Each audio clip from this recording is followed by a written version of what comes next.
Meus irmãos, que a graça e a paz do nosso Senhor Jesus Cristo esteja na vida de cada um de vocês. Eu sou seu irmão Enomi Santos e esse é o seu canal EBD Views, Teologia Visual.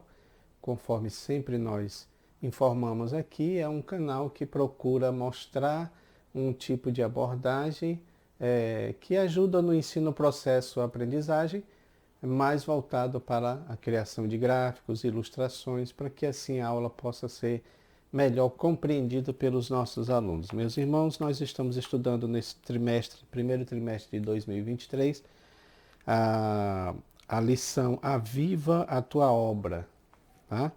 O chamado das Escrituras ao quebrantamento e ao poder de Deus. Nós já estamos, portanto, na lição de número 5, que você pode acompanhar aí na tela. A lição de número 5 tem esse título Avivamento, o avivamento da igreja, na vida da igreja, né? Especialmente quando começou lá em Pentecostes, né? Na igreja primitiva e chegando até os dias de hoje. O nosso texto áureo diz: E todos foram cheios do Espírito Santo e começaram a falar em outras línguas, conforme o Espírito Santo lhes concedia que falassem. Atos capítulo 2, versículo 4, que é um texto bastante conhecido, não é? Para todos aqueles que acreditam de fato no mover do Espírito, na ação do Espírito Santo de Deus.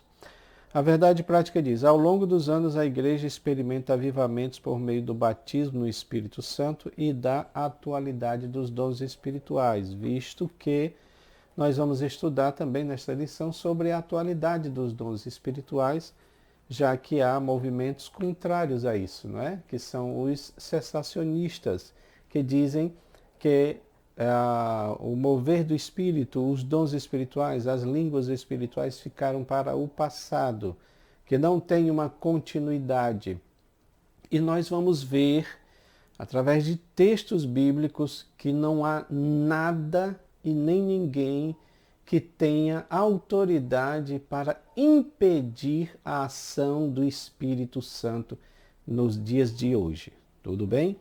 A nossa leitura bíblica em classe, você sabe, né, está em Atos capítulo 2, vai do versículo 1 ao 13, que fala exatamente daquele momento do derramamento do Espírito Santo sobre os discípulos que estavam reunidos, né, em Jerusalém, né, em obediência àquilo que Jesus falou, ficar em Jerusalém até que do alto sejais revestidos de poder, tá bom? Então, mostrando aí que de fato o Espírito Santo ainda viria em cumprimento a uma promessa de Jesus, porque ele falou sobre isso, não é? Então, amados, como introdução, eu queria dizer para os irmãos, e na verdade, antes da introdução, eu queria só apresentar o gráfico esboço, que vocês podem acompanhar aí. O gráfico esboço, primeiro tópico falando sobre o batismo do Espírito Santo e o público-alvo, né? E aí tem os subpontos, o chamado abrangente de Jesus, a promessa é para todos, o engano dos cessacionistas, que foi aquilo que eu falei para os irmãos, que nós devemos falar sobre isso, né? Combater esse tipo de heresia, digamos assim, porque não tem cabimento se falar sobre a cessação dos dons espirituais, não é? Segundo ponto, segundo tópico, o dinamismo na igreja apostólica. A igreja nasce avivada, a continuidade, né, da igreja depois do Pentecostes. Terceiro ponto, tópico, um ministério ungido para os dias atuais. Aí nós temos a unção do Espírito Santo, autenticado por Deus e glorificando a Cristo, né? Glorificando a Cristo, ou glorifica a Cristo, tá? Então esse é o nosso gráfico esboço para nós usarmos durante a aula. Temos também alguns pequenos slides que nos ajudam com alguns tópicos, tá bom, irmãos? Para a gente entender, e durante essa ministração nós vamos mostrar e você pode também baixar, porque acredito que é importante, né, para a gente explicar melhor. Amados, como todos nós sabemos, no Antigo Testamento, nós já estudamos, né, os reavivamentos que aconteceram no Antigo Testamento. Esses reavivamentos, eles todos vinham pela palavra, pela ministração da palavra. Você vê que isso acontece lá com Josias, quando a palavra é encontrada e ele faz a leitura, o povo, né, se arrepende, então há aquela contrição, aquele arrependimento pela palavra. Em Neemias também, quando lá no capítulo 8 eles falam sobre eu sempre digo que a primeira EBD, né, porque lá eles estavam mostrando a palavra, explicando a palavra de maneira compreensível, e o poder de Deus de fato veio sobre todos aqueles. Mas veja que isso tudo está relacionado com essa questão da ministração da palavra e também com o arrependimento do povo, não é? A resposta do povo em relação à palavra. Quando, porém, você chega no Novo Testamento, nós temos o avivamento acontecendo ali em Pentecostes, né? Lá em Atos 2, mas existe uma diferença. Por quê? Porque o derramamento do Espírito Santo ali em Pentecostes tem mais a ver com a capacitação para o serviço, para a obra de Deus, né? Os discípulos já tinham sido treinados por Cristo. Jesus mesmo tinha dito para ele: vocês estão limpos pela palavra que eu tenho falado a vocês. Então, claro que esse processo de santificação, de aperfeiçoamento, já tinha se iniciado com os discípulos, né? Mas eles precisavam pregar a palavra, eles precisavam levar o evangelho, eles precisavam cumprir o ID de Jesus. E isto necessariamente tinha que ser feito com a ajuda do Espírito Santo de Deus, né? Que foi o que aconteceu. Então, queridos, indo aí para o primeiro tópico, você pode acompanhar aí. No primeiro tópico, nós temos o batismo no Espírito Santo e o público-alvo, né? Quando está falando aí do chamado abrangente de Jesus, e nós colocamos aqui esse pequeno diagrama para mostrar sobre as condições que se deve ter para receber o batismo no Espírito Santo, né? Então, a primeira condição tem que ser a experiência da salvação. É muito difícil uma pessoa não ser salva e receber a experiência do batismo no Espírito Santo. Aconteceram alguns casos de pessoas que, no momento da aceitação, eles também foram revestidos no poder do Espírito Santo e falaram em línguas. Mas isso porque houve uma ação do Espírito Santo naquele momento ali, né? Então, é necessário a experiência da salvação, que é nesse ponto aqui que nós divergimos dos nossos irmãos cessacionistas. Por que isso? Porque eles dizem que o Espírito Santo, o batismo no Espírito Santo, é a própria experiência da salvação. Sabemos que o Espírito Santo veio para convencer o homem do pecado, da justiça e do juízo. Isso é um fato. Ninguém nega isso, é claro. O Espírito Santo, ele age no interior do homem no sentido de convencimento para que este possa aceitar a salvação proposta por Cristo. Então ele precisa passar pela experiência, não é, da salvação. E é claro, passando pela experiência da salvação, né, tem todo aquele processo da justificação, do arrependimento, não é?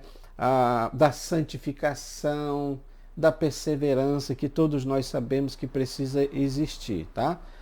Mas também temos aí a obediência a Deus, porque essa obediência a Deus implica nessa perseverança que nós temos que ter, já que nós fomos alcançados pelo Espírito Santo mediante a palavra de Deus que foi pregada. Então essa palavra ficou em nós, fazendo morada em nós, transformando a nossa vida, mas ela precisa ter uma continuidade. Nós precisamos ser alcançados por essa palavra, no sentido de que ela devemos obediência a Deus mediante a sua palavra. E também, por último, a questão da santificação, que faz parte do processo da salvação, né?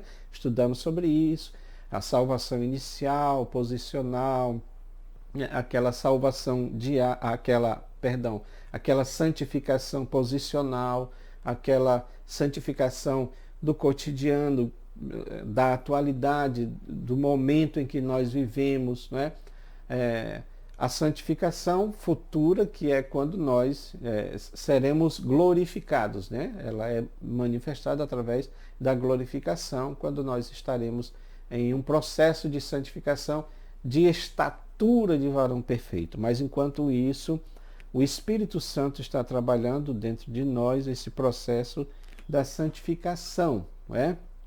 É importante dizer que no item anterior, que nós falamos de obediência a Deus, que está aqui na lição, né?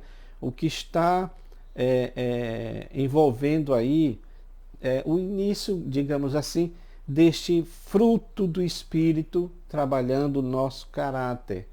E na santificação, isso é ainda mais, digamos assim, exposto, ainda mais, acontece de forma mais forte, mais potente, porque de fato o Espírito Santo precisa agir através do fruto, né, em nós. Né? Muitas vezes nós valorizamos mais o dom espiritual, o falar em línguas, o expulsar demônios, o curar enfermos, manifestações de maravilhas, sinais, mas às vezes deixamos o fruto do Espírito de lado, né? Não deixamos o Espírito trabalhar no nosso caráter, mudando de fato a nossa forma de viver, porque a nossa forma de agir, né? O velho homem dentro de nós muitas vezes quer imperar. Então é preciso que a gente permita que o Espírito Santo esteja agindo em nós através do fruto do Espírito, tá bom, irmãos? Irmãos, isso mesmo depois de ser, e principalmente depois de ser batizado, depois de falar em línguas, né? Ora, depois de provar o dom espiritual, aí é que nós devemos mesmo procurar uma vida de santificação, conforme diz a palavra do Senhor. Meus queridos, e nós temos aí também o segundo subponto, que fala sobre a promessa é para todos. Esses dois pontos eles estão interligados, né? Tanto o primeiro quanto o segundo, tanto o segundo quanto o terceiro, tá? Porque diz que a promessa é para todos e fala do engano dos cessacionistas. Então esse terceiro ponto o terceiro subponto, ele é uma continuidade da promessa, né? Nós colocamos também esse diagrama aí, que você pode perceber, para quem é a promessa. É aqui que nós devemos ter essa consciência, esse entendimento correto, para não ser enganado com falácias de pessoas, de teólogos, de pessoas que têm um grande conhecimento, mas eles erram nessa parte. Porque não é pelo fato da pessoa ser um teólogo reconhecido, ser doutor em divindade, não é, ter feito teologia no exterior, né, ter vários títulos, mas se ele estiver falando alguma coisa que não está de acordo com a palavra de Deus, é claro que nós não vamos aceitar, não é? Então, a pergunta, não é? A pergunta que está aí nesse diagrama. Qual é ou para quem é a promessa? Tá? E Pedro mesmo diz aqui, Atos 2:39, a promessa diz respeito a vossos filhos, né? A vós, a vossos filhos, os que estão longe e a tantos quanto Deus nosso Senhor chamar. Então a promessa aqui está dividida em 4 pontos, que você acompanha aí, 4 pontos, né? Para vós, vossos filhos, os que estão distantes e todos quanto o nosso Senhor chamar. Quando diz para vós, a promessa é para vós, ele está dizendo o seguinte: a promessa é para esta geração, para vocês que estão aqui, para vocês que estão presenciando tudo isto, especialmente sim para os judeus, né? Então a promessa é para o povo judeu, especialmente para o povo judeu, ou inicialmente para o povo judeu, né? Ou seja, aquela geração que estava presenciando tudo aquilo. Mas também a promessa é para vossos filhos, ou seja, para a geração seguinte, para os que iriam suceder toda aquela geração que estava lá, né? Porque a igreja iria continuar, a pregação do evangelho iria continuar, o ide de Jesus iria continuar e precisa ou precisava necessariamente da ação do Espírito Santo de Deus, não é? Mas diz aqui, a promessa é para os que estão distantes. E aí nós podemos colocar aqui como os judeus da diáspora. Porque se tudo começa com o povo judeu, né? Então tem um povo que está distante, que são os judeus da diáspora. Isso aqui é muito importante nós pontuarmos, tá? Nós podemos até também dizer, irmãos, que isso tem um caráter escatológico. Porque se os judeus estão nessa diáspora, espalhado pelo mundo todo, não é? E também, quando você faz a conexão com o capítulo, aquele texto de Ezequiel, que fala sobre o vale de ossos secos, né? Os ossos todos separados para todos os lados, e esses ossos de repente começam a se unir, cada osso ao seu osso, e tudo isso é feito pelo Espírito, né? É o Espírito quem faz isso, unindo todos os ossos, depois colocando todos os tendões e depois as carnes, ou seja, formando o corpo até chegar ao momento do profeta profetizar novamente para que o Espírito venha e entre naqueles corpos e eles revivam. Então isso está falando do renascimento da nação de Israel, e o Espírito Santo é que ia fazer isso, até com os que estavam distantes, né? Com os que estão distantes. Deus vai fazer isso também, tem esse caráter escatológico. E também aqui é que tem esse ponto que eu gostaria de frisar, né? Ele diz, e a todos quanto nosso Senhor chamar. Vamos fazer de novo, voltar lá para o início da pergunta. Para quem é esta promessa? Para quem é o batismo? Para quem é o derramamento do Espírito Santo? Para todos quanto nosso Senhor chamar. Pergunto eu para os irmãos, não é? E essa pergunta tem que ser respondida também pelos cessacionistas, né? Onde está dizendo aqui que há um cessacionismo, uma cessação do agir do Espírito Santo de Deus, do poder do Espírito Santo de Deus? Aonde está nesse texto aqui? Não. Você encontra o contrário, um continuismo, que é como também nós somos conhecidos, né? Se eles são cessacionistas, nós somos continuistas. Nós continuamos acreditando no mover, na operação do Espírito Santo de Deus, porque a palavra nos respalda em relação a isto, né? Então, não há aqui, irmãos, margem para você dizer que o Espírito vai cessar. Não. Pelo contrário, o que nós vemos aqui é o Espírito expandindo para todos. Veja que aqui agora já está indo além do povo judeu. Porque quando diz todos quanto nosso Senhor chamar, inclui-se aqui povos, línguas, nações, etnias. E é interessante, amado irmão, que isto é confirmado por atos ou por situações que aconteceram no próprio, em Atos dos Apóstolos, registrado em Atos dos Apóstolos. Que é um exemplo? Cornélio, centurião romano, inimigo de Israel, mas a Bíblia diz que ele era um homem bom, dava esmola, ajudava os pobres. Deus se revela para ele, porque ele orava também, então o anjo do Senhor se revela, né? Mostrando para ele que as orações dele foram aceitas e faz com que ele entre em contato com Pedro. Pedro, Deus teve que trabalhar, porque é interessante como é que isso acontece, não é, irmãos? O Senhor usa Pedro para falar que a promessa é para todos quanto nosso Senhor chamar.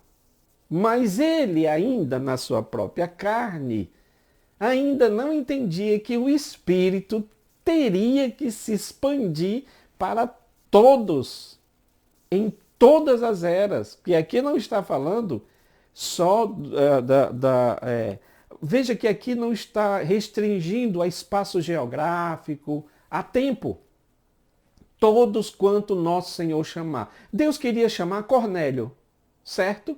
Então ele chama um homem que era o inimigo da nação de Israel, estava ali oprimindo a nação de Israel, mas era um homem piedoso.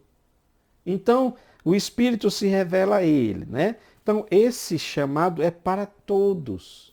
Deus trabalhou em Pedro, né? E teve toda aquela questão da visão, do lençol, com animais de todo tipo, animais impuros, mas Pedro, como ainda era um pouco legalista, né, o Espírito diz, o Senhor diz, mata e come. Não, como é que eu posso fazer isso? Nunca comi nada impuro. Né? E o Senhor diz, não diga impuro aquilo que eu purifiquei. Né? Claro que ali estava fazendo essa analogia para o Espírito, o Evangelho que seria pregado a outras nações, a outras pessoas. Então é Deus que está chamando as outras pessoas através da nação de Israel. Cornélio era um deles. Tanto é que, mediante esta demonstração, esta visão, o Espírito diz o que Pedro tinha que fazer, que os homens viriam buscá-lo, e ele realmente, os homens de Cornélio vêm, ele vai com eles e começa a pregar o Evangelho, começa a falar de Jesus, e olha que coisa interessante, meus irmãos. Isso precisa ser ensinado, não é? Quando ele está falando do Evangelho, caiu, a Bíblia diz, caiu sobre eles, Cornélio e todos os que estavam ali na sua casa, o Espírito Santo, e começaram a falar em línguas, como aconteceu com os discípulos no Pentecostes. Então está se cumprindo exatamente isso daqui. Não, a promessa não é só para nós, judeus, como se Pedro estivesse dizendo aqui. A promessa também é para todos quanto nosso Senhor chamar, independente de raça, tribo, língua, nação, independente de classe social, de ser rico, de ser pobre, de ser branco, de ser negro, amarelo. Não. É para todos e em todas as eras. Irmãos, não há como nós tentar dizer que o Espírito Santo ficou restrito àqueles dias. Não há. Veja, quando Deus chama Paulo, ele é usado ali pelo Espírito Santo de Deus. Ele fala em 1 Coríntios 14, né, capítulo 2, porque o que fala em outras línguas, ou o que fala em línguas estranhas, não fala a homens, visto que ninguém o entende, e em Deus fala de mistérios. Né? A maioria, uma boa parte dos cessacionistas, né, incluindo adventistas e tantos outros aí, inclusive tem um representante, né, muito conhecido do adventismo, que tem muito conhecimento, mas nessa parte a interpretação dele não tem razão de ser. Porque uma coisa é você entrar numa escola de idiomas para aprender um idioma, correto? Você pode aprender o idioma, né? Mas eles interpretam que o falar em línguas é você ter o dom para aprender idiomas, que não precisa necessariamente de dom. Se você se dedicar, você vai aprender. Porém, aqui está dizendo que essas línguas estranhas, ninguém desta terra consegue entender. Porque o que fala em línguas estranhas não fala a homens.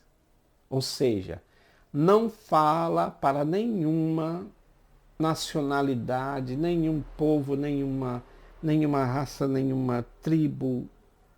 não existe um idioma nesta terra que seja igual a essas línguas celestiais, vamos colocar assim. Porque se é do Espírito, é celestial. Por isso que elas são estranhas, porque elas não são entendidas por ninguém aqui, né? É claro que tem havido muitos exageros e eu fico triste com isso, viu, irmãos? Eu fico triste com a banalização. Agora, semana passada eu vi um vídeo de um pastor muito famoso, vocês sabem, né, eu não vou dizer o nome, mas é aquele pastor que ia nos presídios, jogava lá o seu manto, aí caía vários endemoniados e tudo. Esteve até preso um tempo desse aí, né? Então aparece ele com duas pessoas, né, um homem e uma mulher, e ele diz, eu vou falar aqui em línguas aqui com meu irmão aqui, então ele vai falando em línguas e o outro falando lá, e se vira para a mulher e a mulher também, ele fala e a mulher também fala. Qual é o sentido daquilo, irmãos? Não tem nenhum sentido.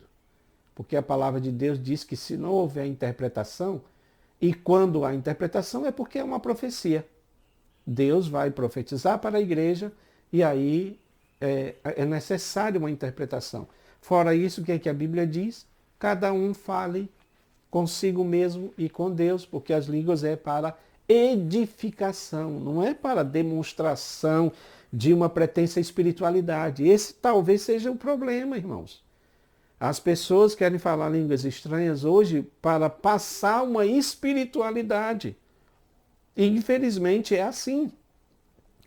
Mas quando você vê aquele vídeo ali, e eu tenho certeza que vocês estão me entendendo, porque quando você tem o Espírito de Deus, você sente quando alguém fala em línguas que de fato é o Espírito de Deus que está falando através daquela pessoa. Ainda que ela não queira falar para todos ouvirem. Ou mesmo, conforme eu disse anteriormente, se tratar de uma profecia para a igreja, que seja falado de um tom mais alto, para todos ouvirem e que haja interpretação. Você sente quando é de Deus. Mas quando você escuta coisas como estas, pelo menos eu não senti nada de Deus ali. E eu vejo que isso tem acontecido muito. Até atos, irmãos, que eu digo assim, que é blasfêmia praticamente. Ou pelo menos uma profanação, não é? Outro dia vi um vídeo em que a pastora missionária estava pregando e na empolgação ela falando em línguas, mas logo em seguida ela solta um palavrão. Como pode, meus irmãos, de uma só boca proceder bênção e maldição? Como pode de uma só boca proceder línguas estranhas e palavrões? Se a Bíblia mesmo diz que nós não devemos ter palavras chulas, não devemos evitar esse tipo de coisa. Então, irmãos, infelizmente esse tipo de ação, de atitude tem entristecido, eu acredito, o coração de Deus, porque não provém de Deus essas coisas. Mas nós sabemos que até a vinda de Jesus muita confusão ainda vai acontecer. E eu quero dizer uma coisa aqui para os irmãos, nós devemos atentar para isso, porque muitas vezes nós não queremos julgar as profecias, não é? Porque temos medo de fazer isso, mas a palavra de Deus diz que a gente deve julgar os espíritos, sim, os espíritos que estão agindo ali como se fossem profetas, porque quando nós aceitamos isso, acontece o que aconteceu lá, se não me falha a memória, a igreja de Tiatira, quando eles toleravam a falsa profetisa chamada Jezabel. Eu tenho algo contra vocês, vocês toleram a falsa profetisa chamada Jezabel. Então, irmãos, nós temos que estar atentos, porque Jesus também diz que nos últimos dias apareceriam falsos profetas que fariam grandes sinais. Provavelmente esses sinais estão relacionados com o que Jesus falou, não é? Esses sinais seguirão os que crerem em meu nome, não é? Expulsarão demônios, curarão enfermos, falarão novas línguas. Então, estes sinais estão sendo deturpados nos dias de hoje. É isso que nós precisamos atentar, não é?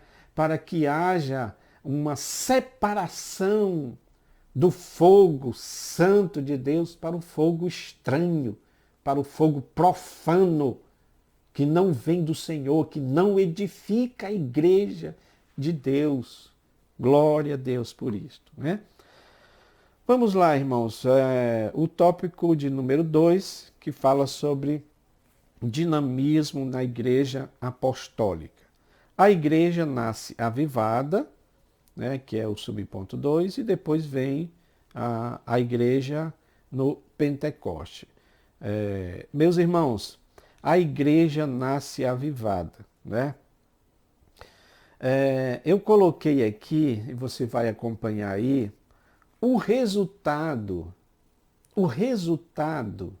do mover do Espírito, o resultado desse enchimento do Espírito de Deus na igreja primitiva e que permitiu que ela fosse de fato uma igreja avivada. Penso eu, não sei a opinião dos irmãos, vocês podem até comentar, tá, irmãos? Eu gostaria de ver mais comentários dos irmãos. Às vezes eu não vejo os irmãos comentando. Não sei se estamos ensinando correto, não sei se os irmãos não querem de repente discordar de alguma coisa, não querem colocar aí. Pode colocar, se você não concordar, se você discordar, não tem problema, tá? Mas o que eu quero dizer é que eu penso que o que acontecia na igreja primitiva, né, o que aconteceu na igreja primitiva deve ser também um modelo para a igreja atual. Sei que nós não podemos reproduzir tudo por causa da questão, né, da época, da era, que é diferente, a gente sabe disso. Mas existe uma essência ali, porque tem o Espírito Santo agindo. Então, naquilo que é essência, a igreja atual deveria se usar como referência e pedir a Deus para que o Senhor faça as mesmas coisas. Né? Então, eu listei aqui pelo menos 8 pontos, tá bom? Que você vai ver aí nesse nosso recorte aí. Né? É apenas um slide, não é um gráfico propriamente dito, mas nos ajuda para a gente entender. Olha só, diz que eles perseveravam. Né? Primeiro ponto, perseveravam em quê? Doutrina dos apóstolos, ou seja, ensinamento. Né? Doutrina, ensinamento. Porque, como nós sabemos, o Evangelho de Cristo é uma doutrina, é um ensinamento que veio para complementar a lei, que veio para explicar a lei. Então a lei já estava lá, agora está imperando aqui na igreja primitiva a doutrina dos apóstolos, que na verdade é a doutrina de Cristo, que foi ensinada para eles. Né? Jesus disse que a palavra dele estava dentro deles. Né? O que Jesus ensinou estava dentro deles. E é interessante que aqui eu sempre friso isso, né? Que aqui você não tem, por exemplo, Marcos lendo o seu evangelho para os cristãos, porque ele, Marcos, estava cheio desse evangelho de Jesus. Então o que ele falava era o que estava cheio dentro do coração dele. Posteriormente ele foi e escreveu, né? Que é o que eu sempre digo. Os discípulos não escreveram os seus evangelhos in loco, na hora em que Jesus falou. E isso é interessante porque Jesus disse assim, olha, o Espírito Santo, olha de novo a ação do Espírito. Ele vai fazer vocês lembrar de tudo que eu tenho dito e falado para vocês. Então, novamente, é o Espírito Santo que age nos apóstolos para que esta doutrina fosse escrita. Claro que você pode dizer, mas irmão Enomi, os evangelhos é a biografia de Jesus. Tudo bem, tudo bem. Mas nós temos as epístolas, nós temos as cartas, nós temos os livros, como de Hebreus, que são derivados dessa doutrina apostólica, certo? E, a bem da verdade, os evangelhos dos evangelistas, não é? Os sinóticos, são sim biográficos, mas acredito eu que os discípulos, eles pregavam o evangelho de Jesus, a doutrina de Jesus, tá? E eles perseveravam nessa doutrina, né? Eles perseveravam também na comunhão, que Jesus disse isso para eles, né? Vocês serão meus discípulos se amardes uns aos outros. Essa comunhão envolvia o ápice, que era exatamente o partir do pão. O pão, que representava o corpo de Cristo, sendo algo comum a todos eles. Ou seja, o pão repartido, o mesmo pão repartido para todos eles. Por isso que Paulo depois vem e dá mais informações sobre esta ceia. Olha, se vocês comerem indignamente, indignamente é isso, é não saber discernir o que é o corpo de Cristo, é não saber entender que há um componente do amor de Deus, né, que compartilha e que isso se expressa na comunhão dos irmãos, né? Não é possível você participar da ceia sem ter comunhão com o irmão, né? Então, terceiro ponto, nas orações. A igreja primitiva era uma igreja que orava. E esse é um modelo, meus irmãos, que não muda. É por isso que eu disse para vocês. Tem coisas que a gente vai ver aqui que mudaram, né? Mas a essência não muda. Então a oração é uma delas. Também havia neles temor, ou seja, reverência às coisas de Deus, né? Também havia na igreja sinais e maravilhas, ou seja, Deus agindo através dos sinais e das maravilhas, que foi algo que Jesus disse que aconteceria. Estes sinais seguirão aos que creem. Vamos falar sobre isso daqui a pouco, né? Outro ponto, havia um amor prático, né? Que o nosso comentarista fala aqui das duas esferas. Nós falamos da esfera espiritual, que é a doutrina, que é a comunhão, que é as orações, que é o temor, né? Mas havia a esfera social, que é exatamente a comunhão, o suprir a carência, porque o que eles faziam? Vendiam suas propriedades, repartiam. Esse ponto é que eu digo que não, talvez seja algo que não se repita nos dias atuais, né? Eu não posso vender a minha propriedade, o que eu tenho, a minha casa, para repartir. Porque eu não tenho outra, então como é que eu vou ter a minha própria casa? Não é verdade? Então esse tipo de ação, talvez nos dias de hoje se diga, não, é impossível de fazer. Mas a essência existe. Eu posso ajudar? Eu posso colaborar? Eu posso ajudar um irmão que está necessitado, que precisa de ajuda? Sim, posso e devo, porque era isso que eles faziam. Ajudava os necessitados, ajudava as pessoas que precisavam, tá bom? Sétimo ponto, eles também perseveravam no templo, ou seja, eles não eram desigrejados, embora havia sim aquilo que hoje chamam de movimento celular, não é? Que é as células nas casas, porque a ideia, e aqui é que entra a essência, é que você não vá ao templo, não vá cultuar a Deus apenas no templo. Aqui na minha casa também é o lugar de cultuar a Deus. Não é para fazer o trabalho inverso, não é, irmãos? Porque as pessoas polarizam tudo. Não, eu sou igreja, né? Então eu vou ser crente aqui. Não, é como diz o pastor Elias Torralba, né? Que mostrou agora num vídeo aí que está viralizando, né? A igreja, somos todos nós juntos, unidos. Separado a gente não é igreja, junto a gente é igreja. Então eles estavam, veja lá que está no plural, eles estavam no templo e estavam nas casas unidos. Então, se estivermos nas casas também, especialmente na questão de evangelização, não é? Fazer aquelas reuniões de células, onde você convida, né, célula, eu não queria nem usar essa expressão para não confundir com o movimento G12, né, que trouxe tanto prejuízo aí, mas aquela reunião familiar, evangelística, que você pode convidar vizinhos, né, para participar e o evangelho ser pregado. Isso é algo que é importante nós levarmos em consideração, não é, irmãos?